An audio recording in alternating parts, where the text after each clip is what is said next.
কাশ্মীরের পহেলগাঁওয়ের ঘটনার পরিপ্রেক্ষিতে পাকিস্তানি নাগরিকদের চিহ্নিত করে তাদের ফেরত পাঠানোর দাবিতে বিজেপির আসন্ন কর্মসূচির বিষয়ে সাংবাদিক বৈঠক করা হয় দলের পক্ষ থেকে। শনিবার রায়গঞ্জে অবস্থিত বিজেপির উত্তর দিনাজপুর জেলা কার্যালয়ে সাংবাদিক বৈঠক করেন বিজেপির জেলা সভাপতি নিমাই কবিরাজ। তার সাথে উপস্থিত ছিলেন রায়গঞ্জের বিজেপি সাংসদ কার্তিক পাল সহ অন্যান্য নেতৃত্ব।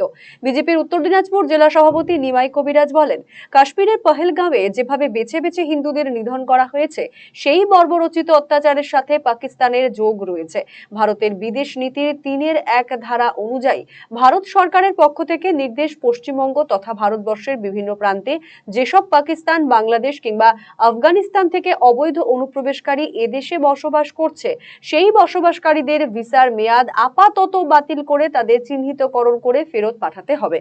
সারা ভারতবর্ষের অন্যান্য রাজ্যে এইসব অশুভ শক্তি ও অবৈধ অনুপ্রবেশকারীদের চিহ্নিত করে তাদের ফেরত পাঠানোর প্রচেষ্টা চলছে, কিন্তু পশ্চিমবঙ্গ সরকার এক্ষেত্রে কোনো ব্যবস্থা গ্রহণ করছে না। তাই বিজেপির পক্ষ থেকে সোমবার গোটা রাজ্যের সমস্ত ডিএম অফিসের মাধ্যমে মুখ্যমন্ত্রী ও রাজ্যপালের কাছে স্মারকলিপি পাঠিয়ে অবিলম্বে রাজ্য সরকার তাদের চিহ্নিত করে যাতে ফেরত পাঠায় এবং রাজ্যবাসীর সার্বিক নিরাপত্তা যাতে রক্ষা হয় এই দাবি জানানো হবে।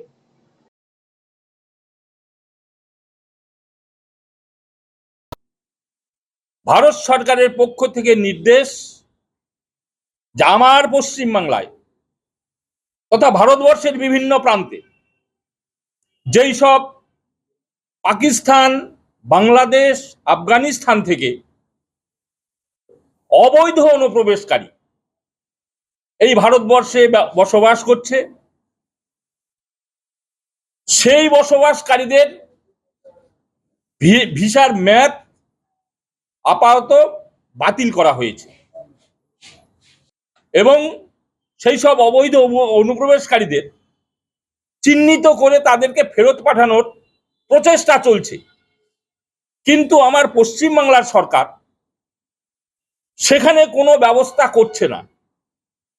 তাই ভারতীয় জনতা পার্টির পক্ষ থেকে আগামীকাল 5 তারিখ সারা পশ্চিমবাংলার সমস্ত ডিএম অফিসে মুখ্যমন্ত্রী এবং রাজ্যপালের কাছে স্মারকলিপি পাঠিয়ে অবিলম্বে পশ্চিমবাংলার সরকার, এই সন্ত্রাসবাদীর মদত পুষ্টকারী সরকার, তাদেরকে চিহ্নিত করে যাতে ফেরত পাঠানো হয় এবং পশ্চিমবাংলার মানুষের যেন সার্বিক নিরাপত্তা রক্ষা হয়, এই দাবি নিয়েই আজ আমরা এই সাংবাদিক সম্মেলন ডেকেছি।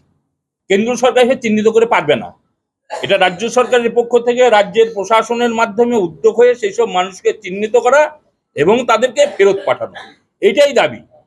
তার জন্য যে নির্দেশনামা পাঠিয়েছে সেই নির্দেশনামা অনুযায়ী তাদেরকে খুঁজে বের করতে হবে। খুঁজে বের করার দায়িত্ব পশ্চিমবঙ্গ সরকার।